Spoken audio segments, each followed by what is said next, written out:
18세기 초 중국 명나라 말기 학자 중에 홍자성이라는 분이 있는데요. 그분이 쓴 책에 책은담이라는 책이 있습니다. 여러분이 이 책 보이세요?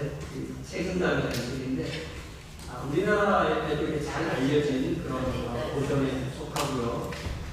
여기 책은이라고 할 때 이 책은 이게 풀뿌리라고 해요. 풀뿌리라고 했습니다. 그래서 선비가 풀뿌리를 씹어먹는 한이 있더라도 학문과 또 세상에 나가서 봉사하는 일에 지조를 지키고 다른 길을 가겠다는 그런 생각을 적은 그런 일종의 격언을 담은 수상곡이라고 할 수 있어요. 제가 우리 교회에서 목회를 시작하고 얼마 안 되어서 원래는 대통령 빌락스에 계셨다가 지금 휴스턴에 가신 목사님이 저를 사랑해서 이 책은담을 선물로 주셨어요. 그래서 뭐라고 써놨냐면 훌륭한 지혜와 영감으로 설교하는 설교자가 되셔서 주지철 목사님께 써서 선물로 주는데 제가 이 책을 쭉 읽다 보니까 이 책이 모두 전편으로 되는데 전편에는 223개, 후편에는 135개 다 해서 358개의 짧은 문장들로 이루어진 이런 책인데요. 제가 이 책 중에서 특히 마음에 가는 구절이 있는데 그 구절이 바로 저기에 있는 한자와 한글의 음을 담은 겁니다. 같이 한글 한번 읽어봐요. 시작. 개세공로 방구독 일개 금자 미천죄가 방구독 일개 보자 이렇게 되어 있죠. 이게 한자는 우리가 옛날에 배웠으니까 대충 생각이 나고 한글은 뭐 한글이니까 그런데 저기 좀 해석해 주십니까? 이게 무슨 말이에요? 제가 해석한 게 아니라 해석된 걸 좀 바꾼 거니까 이게 무슨 말이냐면 세상을 뒤집어 엎을 정도로 세상을 바꾸는 거죠. 개세니까 그 정도의 엄청난 공을 이루었어도 그게 마땅히 한 글자 금이라는 게 우리말로 번역하면 교만이겠죠.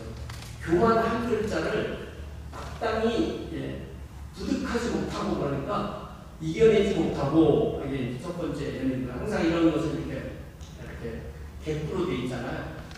두 번째는 미천죄과 이러면 하늘에 저 천자가 잘못된 것 같은데 미천죄과 당부득 일개오자 하늘에 닿을 정도의 죄를 지었다 할지라도 내가 후회합니다. 우리말로 하면은 회개합니다. 오라는 게 이제 뉘우치고 오자잖아요. 그 뉘우치다 하는 그 한 글자를 이겨낼 수가 없다. 이런 말이에요. 그래서 하나님이 그 특별 계시로 알려주신 성경에는 하나님의 그 진리가 들어있잖아요. 그런데 뭐 명나라 말기에 홍자성이 성경을 보고 이런 얘기 쓴 거 아니다. 그런데 성경의 진리와 너무 가깝죠. 그렇게 일반 계시만을 가지고도 하나님이 주신 지혜로 이렇게 성경의 진리의 근사, 이런 훌륭한 진리를 이렇게 찾아내는 사람들이 있습니다. 아무리 공을 많이 써도 교만하면 오히려 목숨을 잃을 수 있습니다. 아무리 큰 죄를 지어도 회개하면 다시 시작할 기회가 주어집니다.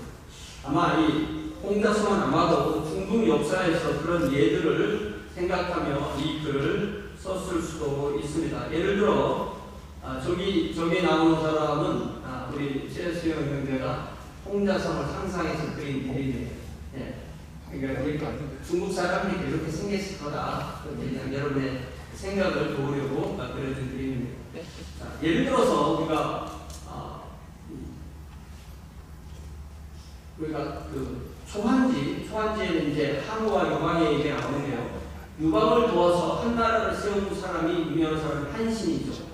한신이 아직 초나라에 항우와 전쟁 중일 때 그 자기 주군인 유방과 한신이 대화를 합니다. 그래서 유방이 뭐라고 그러면 나는 군사를 어느 정도 몰면 잘 싸우겠니? 물어보니까 주군은 10만 명의 군사를 이끄시면 아주 적절합니다. 거기서 끝났어야 되는데 유방이 뭐라고 그러냐면 한신한테 그럼 너는 한신이 뭐라고 대답했어요? 그때 나온 말이 그 유명한 다다익선이에요. 나누면 많을 수 없었습니다. 저는 50만, 100만, 200만 어쨌든 죽는 대로 더 많은 불사를 이끌 수 있습니다. 자기 죽음과 자기를 그렇게 비교한 거죠. 나중에 이제 항우 세력을 다 물리치고 한나라를 세웠고 한신은 처음에 수도 주변에서 수도 경비 사령부 오늘날 그 정도의 직책을 갖고 있었는데 결국 한신에게 숙청을 당합니다. 나라를 세운 개세 공무를 했는데 교만하기 때문에 물론 뭐 나라를 세운 사람들이 공신들을 숙청하는 일이 많이 있긴 하지만 그렇게 숙청을 당하죠. 아마 이왕이 그 한신을 숙청할 때 자신이 옛날에 한신한테 들었던 그 다다익선 나는 10만짜리 자기는 100만, 200만 그때 받았던 그 느낌, 그 능욕을 아마 머리에 떠올렸을 수도 있습니다. 그렇다고 해서 다 죽은 게 아니라는 거예요. 똑같이 유방을 도와서 나라를 세운 사람 중에 이제 지약가의 장량이라는 사람이 있었는데 이 장량은 한나라 건국 후에 자기가 스스로 초야로 들어가서 유방이 부를 때만 조용히 와서 조언하는 정도로 처신하여서 목숨을 건질 수 있습니다. 이렇게 교만하냐 겸손하냐에 따라서 그 교만과 겸손이 한 사람을 살리고 죽이는 엄청난 힘을 발휘하는가를 볼 수 있는 거죠.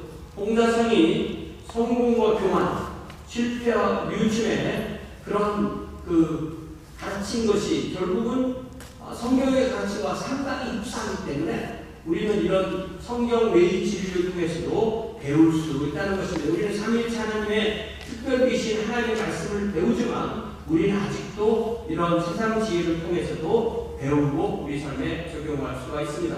우리가 나누는 요셉의 이야기에도 요셉의 성공과 형제들의 죄악 이야기가 서로 다 이렇게 겹쳐 있어요. 그래서 요셉은 성공 이후에도 교만하지 않습니다. 하지만 형제들은 죄악 이후에도 동생이 충분히 회개의 기회를 주었지만 회개에 온전히 이루지 못했음을 볼 수 있습니다. 오늘 우리는 요셉의 생애 가운데 그가 드디어 이집트의 총리 자리에 올라서 그의 임무를 수행해서 결혼해서 또 두 아들을 낳는 이야기까지 나누게 되는데요. 먼저 제가 주보에 써드린, 여러분 주보 없으시면 같이 보시기 바랍니다. 주보에 써드린 33절 같이 한번 읽어보시죠. 지난주에 나눈 말씀인데요. 같이 한번 읽습니다. 시작. 이제 바로께서는 명철하고 지혜 있는 사람을 택하여 애굽 땅을 다스리게 하소서. 이렇게 자기가 다스리라고 다스릴 사람을 뽑으세요 했는데 그 뽑으세요 한 그 사람을 바로가 이렇게 뽑은 거. 저도 옛날에 대전했을 때 우리 목사님과 무슨 이야기를 하고 회의하다가 제가 뭔가 제안을 하면은 그래? 넌 네가 해. 그래서 그런 식으로 저도 제가 하고 싶은 일을 했거나 아니면 제가 제안했던 일을 하는 경우가 있습니다. 이래서 요셉은 이제 애굽의 총리가 되는 이야기인데요. 그래서 오늘 창세기 37장 37절부터 57절까지 총리 요셉이라는 제목으로 하나님의 말씀을 듣습니다. 37절에 보니까 요셉이 바로에게 드린 제안이 우리가 33절부터 36절까지 이어지는데요. 그 조언대로 그 조언의 내용은 바로 풍년이 들었을 때에 흉년을 대비할 인물을 뽑으라는 거 있고 그 말을 듣고 바로와 모든 신하가 좋게 여깁니다. 그래서 38절에 보니까 바로는 자기 신하들에게 요셉을 추천하며 요셉처럼 하나님의 영에 감동된 사람을 우리가 어떻게 찾겠느냐 하면서 요셉의 제안을 수행할 적임자로 요셉을 선택해서 총리로 그렇게 지명하겠다고 분명히 바로가 신하들 앞에서 밝히게 됩니다.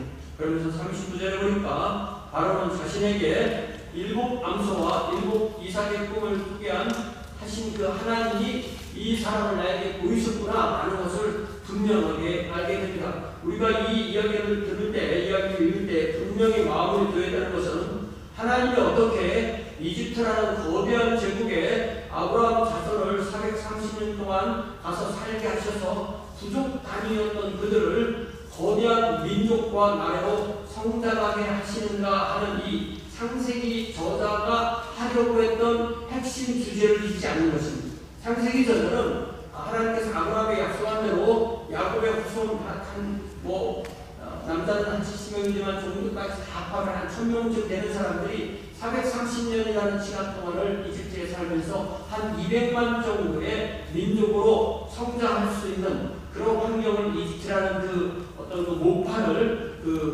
시드베드를 활용하게 되었던 것입니다. 하나님의 왕국은 사람으로 이루어지기 때문에 성경은 항상 하나님, 사람, 땅 이야기입니다. 성경 어디로 펴보세요. 하나님 이야기 아니면 사람 이야기 아니면 땅 이야기입니다. 성경은 영적인 내용을 다루지만 영적인 내용만 다루지는 않습니다. 오히려 성경은 우주 전체, 세상 전체, 삶 전체를 다룹니다. 그러니까 우리가 예수님을 잘 믿으면 육체는 아무런 관심이 없고 영에만 관심이 있는 게 좋은 믿음처럼 하는 것은 기독교 신학이 아니고 그 이단을 초기대교부터 영지주의라고 했습니다. 영지주의는 육체는 죄악으로 보고 영혼만 고귀하게 봅니다. 그러나 하나님은 우리의 영혼을 지으셨을 뿐만 아니라 우리의 육체까지 지으셨기 때문에 이 육체와 영혼 둘 다를 온전하게 구원하시는 분이십니다.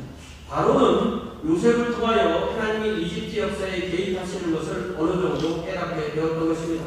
유방은 한시를 질투하였지만 바로는 요셉을 질투하지 않았습니다. 오히려 요셉을 통하여 자기 백성을 살릴 국민을 하였습니다. 바로는 요셉에게 하나님의 지혜와 명철을 보통 사람과는 차원이 다른 수준으로 주신 하나님이 그 뒤에 계심을 깨달아 알았다는 것입니다. 자신에게 꿈을 꾸게 하니도 요셉을 지금까지 안전하게 숨겨주었다가 자신에게 꿈을 꾸고 난 뒤에 자신 앞에 서게 한 이도 바로 그리고 그 요셉을 통하여서 꿈을 해석하게 하신 지혜로운 조언을 하게 하신 이가 바로 하나님이심을 바로는 분명히 깨달았던 것입니다. 그래서 40절에 보니까 바로는 외국인 노예 출신의 젊은이 요셉에게 자신 다음 자리를 내어주며 거대한 제국 이집트를 다스림에 있어서 그를 중용하게 됩니다. 그래서 41절에 보니까 또 요셉에게 이르되 너는 바로 내 아랫자리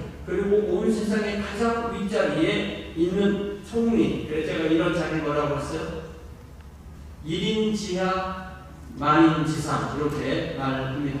그래서 42절에 보니까 바로는 요셉의 권위를 위해서 자기가 평소에 사인하던 인장 반지 그리고 총리가 입을 수 있는 세마포 그리고 금목걸이를 하사하게 됩니다. 그러면서 43절에 보니까 바로는 이 자신의 버금수레라고 하지. 이 버금수레라는 건 뭐냐면 이거는 파라오가 타는 차야.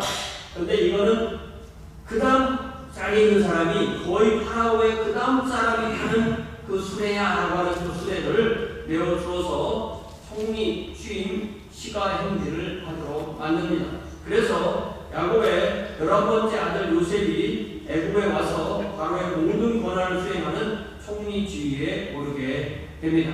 44절에 보니까 바로는 요셉에게 그야말로 전권을 허락합니다. 마치 영국이 절대 왕정에서 입헌 군주제로 발전하면서 왕이 군림하게 하지만 통치하지 않는 것처럼 바로는 요셉을 전적으로 신뢰하면서 그에게 모든 권한을 내어주었습니다. 그러면서 돌아가서 45절에 보니까 요셉의 이름까지도 바꿔줍니다. 요셉의 이름이 뭐예요? 사분함 반야 이런 말 들어봤어요? 이거 시험 보고 맞추겠어요? 사분함 반야 이게 이제 이집트 말을 히브리어로 써서 한국말로 읽은 거예요. 그리고 외도는 거쳐온 거잖아요. 근데 의미를 여러 가지 성이 있지만 가장 비슷한 걸 찾는다면 양식, 즉 양식을 통해서 생명을 보존하는 자. 아예 그의 사명을 7년, 풍년 이후에 7년, 6년을 잘 대비해서 우리 백성을 살려주세요 라는 의미로 생명을 보존하는 자라는 의미를 이 이름이 갖고 있는 것입니다. 이 이름이 그렇게 이 이름 자체가 그의 사명을 담고 있기 때문에 여러분 이름은 중요한 거예요. 그래서 우리가 예수를 믿고 이름을 바꾸는 분들이 있죠. 마찬가지로 우리는 예수를 믿고 나서 우리 이름은 바뀌지 않았을지라도 우리에게는 그리스도인이라는 이름이 우리에게 임합니다. 그리스도인이라는 뜻은 뭐냐면 그리스도를 닮아가는, 그리스도의 제자로서 그리스도를 닮아가는, 그리스도를 닮아서 우리의 삶 가운데 다른 사람을 섬기고 또한 다른 사람의 잘못을 내가 계속하는, 그렇게 해서 세상을 이롭게 하는 그런 소명을 하나님께서 우리에게 주신 것임을 잊지 말아야 하겠습니다. 이 45절을 보니까 더 나아가서 바로는 거기에서 끝나는 게 아니라 결혼도 시켜줘요.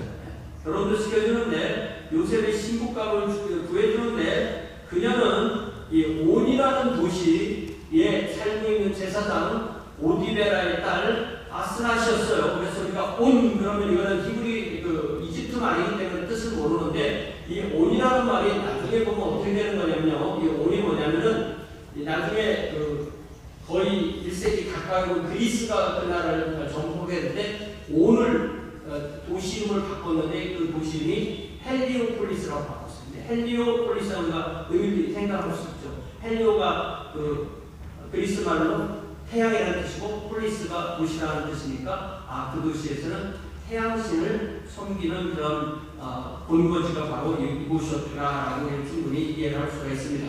오늘날 이집트의 수도가 카이로인데요. 그 당시 요셉 당시에 이집트의 이 오왕국, 중앙국, 신왕국까지 이집트의 그 유구한 역사 가운데 가장 수도를 많이 있었던 수도가 많이 있던 곳이 멤피스입니다. 그래서 우리가 미국의 멤피스를 생각하면 바로 이집트의 멤피스를 생각할 수가 있는 거죠. 근데 멤피스와 카이로가 그렇게 멀지 않고 카이로 남쪽 약 20km 지점에 있습니다.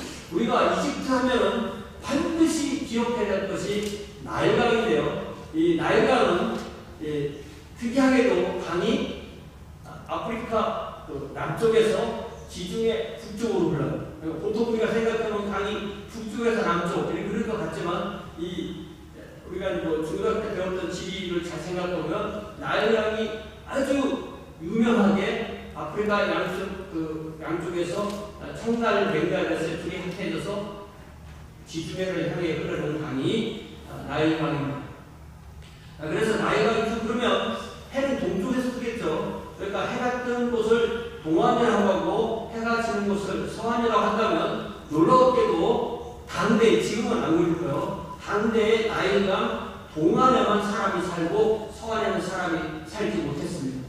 그 이유는 이 서안은 서안에 쭉 내려가면서 절벽이 많고 그래서 절벽이 많기 때문에 홍수가 져서 퇴적물이 쌓이지 않기 때문에 사람이 살 수 없는 땅이었던 거죠. 그렇기 때문에 사람이 살 수 없으니까 마을도 들어설 수 없고 도시도 들어설 수가 없는 거죠. 그래서 이집트 사람들은 해가 뜨는 동안은 사람이 사는 이슬, 그리고 나일강 넘어서 해가 지는 이 서안은 저승 이렇게 생각했던 거예요. 그래서 요셉보다 이집트에 가면 유명한 피라미드가 있는데 이 요셉보다 쿠푸왕의 기자의 피라미드 이게 요셉보다 약 1000년 전에 있었어요. 그러니까 아브라함이 이집트를 갔을 때 피라미드 600년 된 피라미드를 보게 되는 것입니다. 요셉의 장인의 이름이 오디베라라고 했잖아요. 저 라가 바로 태양신 라를 의미하는 것입니다. 그래서 태양신 라의 보호를 받은 자 이런 의미가 바로 오디베라고요. 이렇게 바로는 요셉을 이집트의 종교 귀족 가문과 결혼하도록 해준 것입니다. 여러분 생각해보면 요셉은 이집트 사람의 입장에 볼 때 요셉은 이집트에 아무런 연고가 없는 외국인 보아라고도 할 수 있고 노예라고도 할 수 있고 종이라고도 할 수 있고 감옥에 가 있던 사람이라고 할 수 있는 그 사람과 이 파라오가 결혼을 맺어줍니다. 그러므로 요셉이 이집트의 최고 가문과 결혼을 하도록 된 것입니다. 그러면 요셉의 아내 이름은 또 아스나시죠. 이 아스나도 이게 의미를 생각해보면 이 이집트 이름에서 히브리어로 써서 우리에게 왔지만 그 의미는 여기에 아스낫 때 이 낫이 바로 네이트 신이고요. 이 네이트 신은 이집트 신화에서 이집트 종교에서 창조, 전쟁, 모성의 신이고 그래서 네이트의 딸 이런 의미가 되는 것입니다. 이처럼 당대 이집트는 다신교를 숭배하고 있었어요. 학자들의 연구에 의하면 요셉 시대 이미 이집트에는 1500여 구분되는 신들을 섬기는 다신 숭배 사회였다는 것입니다. 오직 여호와 하나님만을 섬기는 요셉이 다신 숭배 사회의 유력한 제사장의 사회가 되었다는 것은 요셉의 신앙에 위기가 닥쳤다는 뜻입니다. 그러나 우리는 앞으로 요셉 이야기를 쭉 보면서 요셉은 그러한 다신 신앙에 결코 흔들리지 않고 결코 영향받지 않고 오직 여호와만을 하나님을 섬기는 그의 신앙을 절대 저버리지도 않고 그의 신앙을 이집트의 다신 신앙과 혼합하지도 않았습니다. 우리는 지식으로 중고등학교 대학교 때 역사와 문학을 배우고 그런 세상에서 배우는 모든 것은 다 성경과 비교해서 그것을 우리는 일반 계시라고 부릅니다. 일반 계시는 특별 계시를 돕는 역할을 할 수 있지만 절대로 특별 계시의 내용을 변경하거나 대체하지 못합니다. 예를 들어서 성경에 나오는 도시들을 그곳에 가서 화보는 일을 하는 사람도 있는데 그것을 고고학이라고 해요. 이 고고학은 특별 계시에 속하지 않고 일반 계시에 속하지만 그것을 통해서 특별 계시의 내용을 보강하고 확증할 수가 있습니다. 사실 우리가 일반 계시, 특별 계시가 어려운 것 같지만 우리 자신이 일반 계시고 일반 계시 태어난 우리 자신이 세계 가운데 특별 계시 하나님을 통해서 우리가 하나님의 자녀로 태어나고 또한 영적인 죽음 상태에서 첫째 부활에 참여하게 되고 세상을 향하는 하나님의 제사장으로 세움을 받고 세상에서 구분되는 하나님의 왕국 백성이 되는 것입니다. 그렇기 때문에 우리는 일반 계시와 특별 계시의 상관관계를 잘 구분하고 성경도 열심히 공부하되 세상 지식도 교회시하지 않는 균형 잡히고 풍성한 신앙이 되어야 됩니다. 어느 교회 어느 시대에 보면요 세상 공부하면 망해 그래서 성경만 가르치는 그런 일이 많이 있었어요. 사실 역사에 그런 사람들 훨씬 더 많이 있습니다. 그렇기 때문에 우리가 균형 잡히게 공부해야 됩니다. 이제 46절에 보니까 요셉이 바로 앞에 처음 섰을 때의 나이가 공개되죠. 그의 나이가 30살이었습니다. 그는 이때부터 이집트 각지를 버금 수레를 타고 순방하면서 다스렸습니다. 오늘 제가 중국 얘기를 많이 하게 되는데요. 공자 배운 얘기 한번 다시 기억해 봅시다. 공자가 자기 인생을 쭉 복귀하면서 15살에 나는 학문의 뜻을 두었다. 30살에는 이제 공부를 어느 정도 마쳤고 인격이 서게 되었다. 그래서 나온 말이 15살에는 지어학, 또 30살에는 이익, 40살에는 유혹에 흔들리지 않았다. 부록. 그래서 우리가 40을 부록의 나이를 말하는 거죠. 50에 하늘의 뜻을 알게 되고 지천명, 그리고 60세에 어떤 말도 자기 귀에 거슬리지 않았고 70에 마음에 원하는 대로 해도 도리에 어긋나지 않았다라고 했습니다. 잘 생각해보면 요셉은 지금 30살이에요. 공자를 이만을 했을 때 70이 넘었을 때 이만을 한 거예요. 이렇게 보면 요셉은 아버지가 주어진 채색옷을 입으면서 사랑을 받았고 하나님이 주신 꿈을 꾸며 비전을 받았고 형제들의 시기와 미움을 받았고 형제들에게 노예로 외국에 팔렸고 정결하고 사랑받고 칭찬받고 덕이 있고 존경받는 삶을 이미 30세에 이루었다는 것을 알 수가 있습니다. 더 나아가서 그런 이런 상태를 죽을 때까지 유지하고 있었고 그 상황 가운데 절대로 교만해지지 않았습니다. 그는 이집트의 모든 생명을 살리고 자기 아버지와 형제들의 생명 모두를 이집트로 이주해 살도록 하고 형제들과 화해를 이루는 사명을 이루에 있어서 한치의 오차도 만들어내지 않았던 것입니다. 이제 47절을 보니까 드디어 7년 풍년이 이제 7회 풍년에 토지 수출이 힘이 많은지 알았으니까 7년 풍년이 지나간 거죠. 하나님께서 바로에게 주신 꿈대로 이집트에는 예외적인 풍년이 7년이 계속되었습니다. 그럼 그 사람들은 뭘 농사를 짓느냐? 밀, 보리, 귀리, 콩, 참깨, 아마 등을 농사지었습니다. 밀은 주로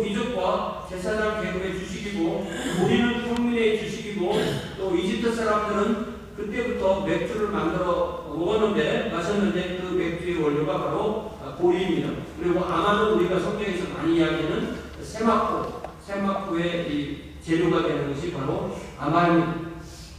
사실 이집트는 그 영토 대부분이 사막이고 사람이 살 수 있는 곳은 나일강 서안풀이고 연중 강수량이 뭐 30mm 이 정도밖에 안 되는 1년 내내 비가 오지 않는 나라예요. 그런데도 이 나일강은 범람으로 인해서 농사를 짓고 그래서 나일강은 이집트의 생명줄입니다. 또 이 나일강에서 농사만 짓는 것이 아니라 거기서 물고기를 잡아서도 사람이 또 먹고 사는 거죠. 그래서 보통 이 나일강의 범람은 7월부터 시작해서 10월까지 계속되고 그때 나일강의 태종물이 쌓입니다. 이 범람은 거기서 오는 비가 아니라 상류 청날 벵갈할 때 청날 지역, 오늘날 말하면 이디오피아 아니면 빅토리아 호수 그 부분에 이 무비가 오면은 그 비가 내려와서 이제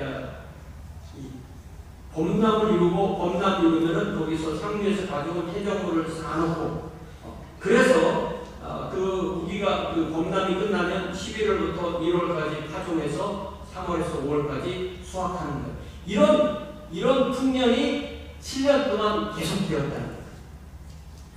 그래서 48절 보니까 요셉은 모든 인용 국물을 거두어서 각 성읍에 창고를 지어서 잘 쌓아두었습니다. 또 이게 건조한 나라니까 부패 문제가 훨씬 더 유리했겠죠. 그리고 49절에 보니까 쌓아둔 곡식이 셈을 할 수 없을 정도로 많았다고 했습니다.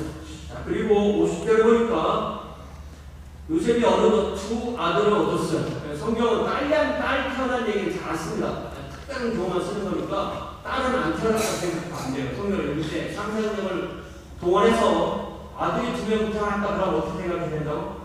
딸도 2명 태어났다. 저기 우리 아들만 둘 그려졌지만 딸도 둘이 있었을 것이다 생각을 하셔야 돼요.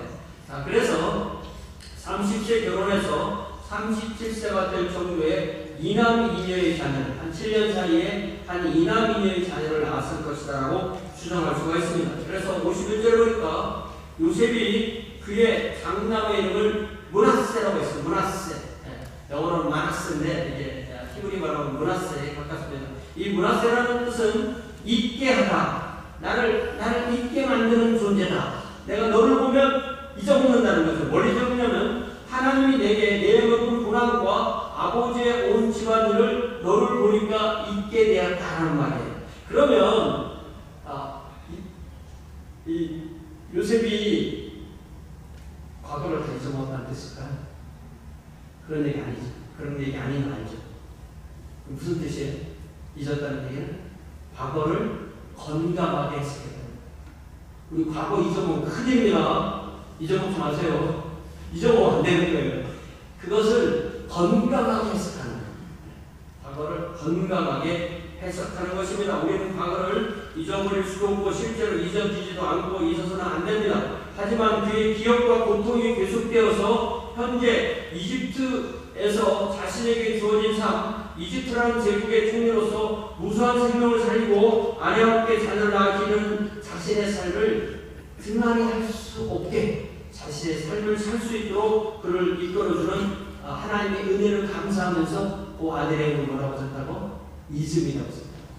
그러니까 단어적 이즘, 역설 있는 거죠. 이즘 이렇게 진 거예요. 아이 이름을 잊으면 안 되잖아요.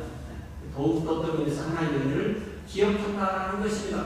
그렇기 때문에 이 이름에 지금까지 여기까지 함께 하신 하나님의 과거의 모든 기억을 나를 치유해 주시고 오늘의 삶을 잘 살 수 있도록 오히려 건강하게 기억하고 도와줬다는 그런 의미를 알 수가 있습니다. 그래서 천하들 므낫세를 볼 때마다 지금까지 여기까지 함께 하신 하나님의 현존 앞에 그는 설 수 있습니다. 그리고 두 번째 아들은 뭐라고 적었다고 이름을 에브라임이라고 적었죠. 에브라임.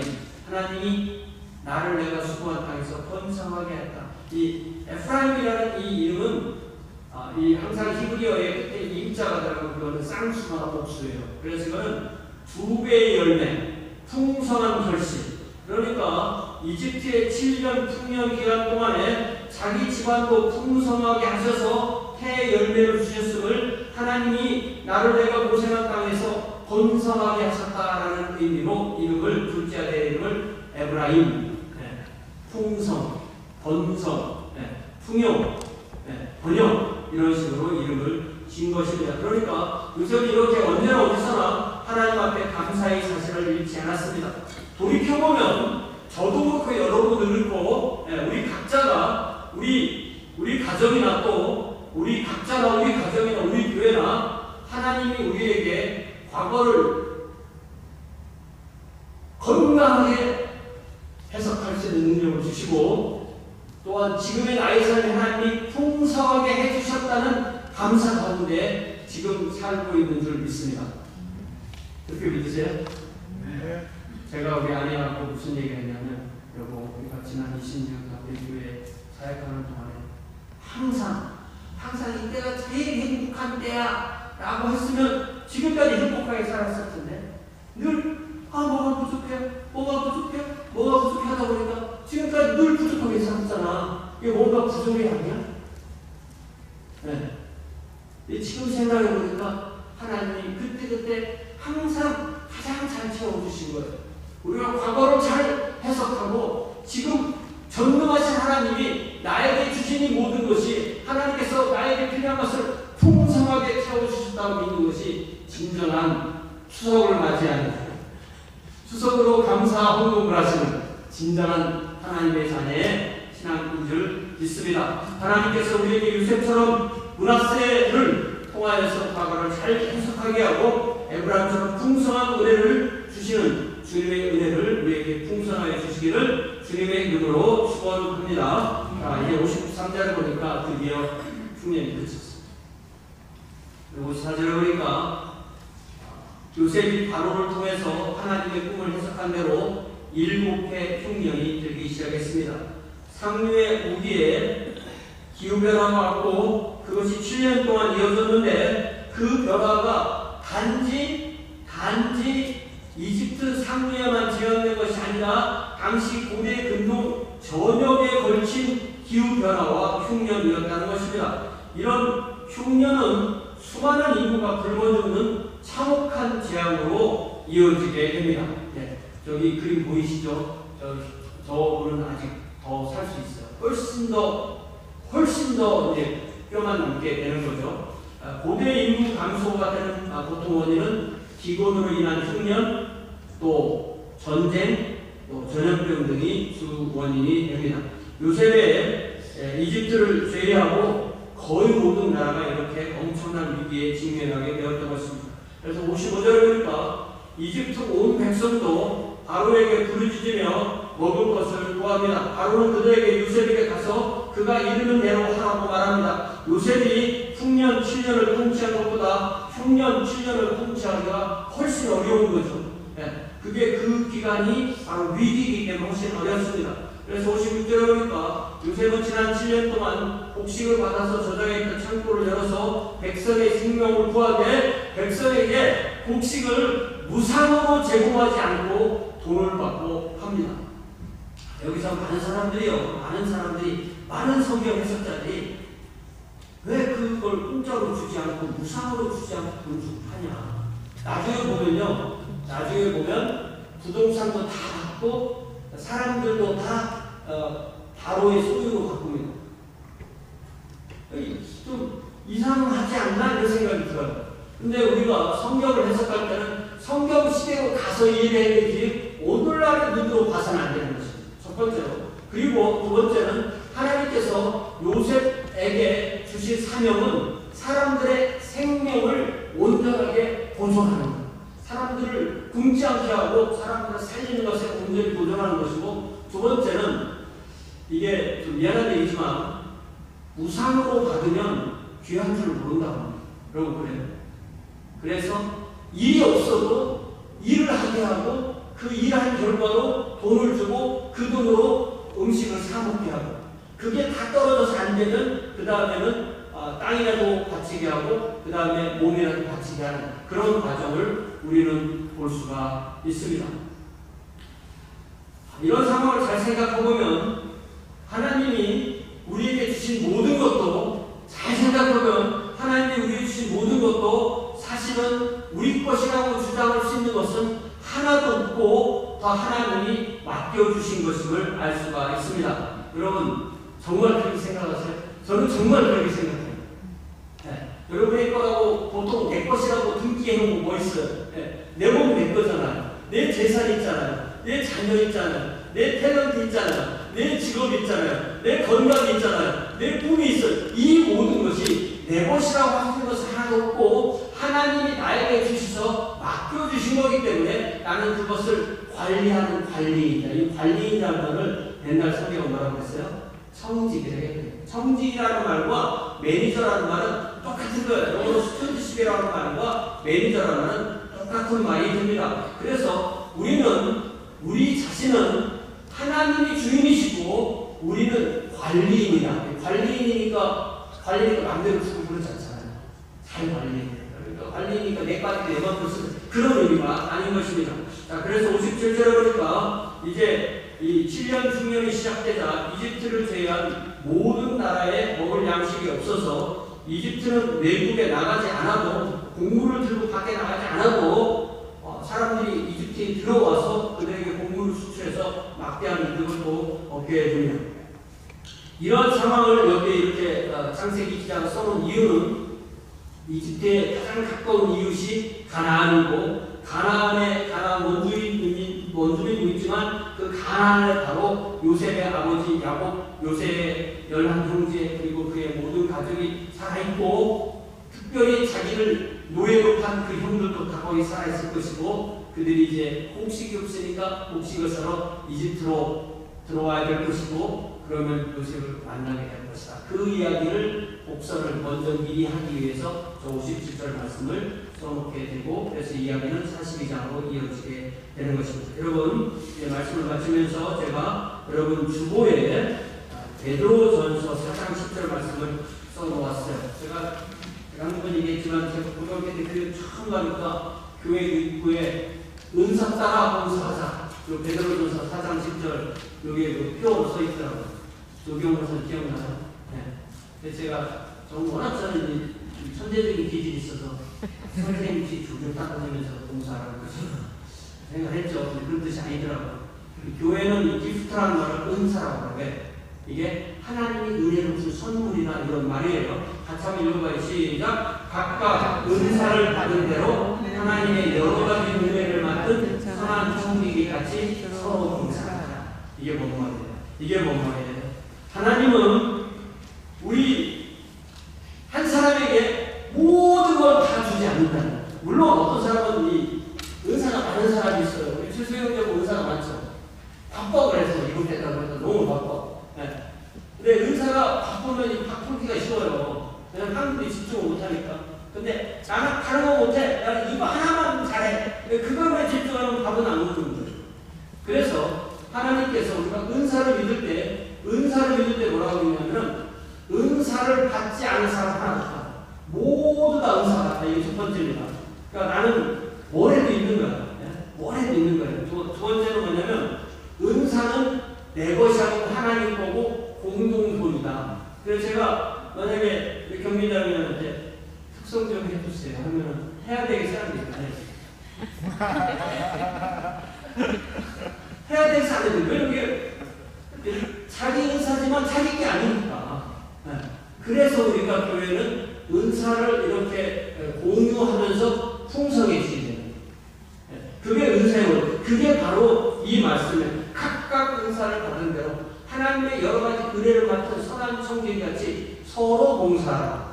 그러니까 내가 약한 거 상대방에 받고 내가 강한 거 상대방에 주고 그러면서 교회가 풍성해지게 되는 것입니다. 그래서 물론 목사라고 해서 아니면 누구라고 해서 무례하게 하는 게 아니에요. 그러나 상대방의 은사가 잘 발현될 수 있도록. 그래서 우리 다음에 와서는 특성하세요. 하고 싶은 걸 어떻게 봐. 다음에 꼭 할 수 있게 바랍니다. 그래서 오늘 우리 점심 식사 기대되시죠? 점심 식사가 며칠 전부터 준비를 해가지고 어제도 일찍 준비하고 오늘도 새벽에 7시인가 이때 벌써 주셨더라고요. 이렇게 이게 뭐냐면은 자기가 가진 것으로 나누고 싶어 하는 거예요. 이게 바로 은사와 나눔이죠. 그러면서 우리 안에 주님의 은혜가 넘치게 되는 줄 믿습니다. 이제 기도할 때 나에게 주신 은사를 따라서 교회와 이웃과 하나님을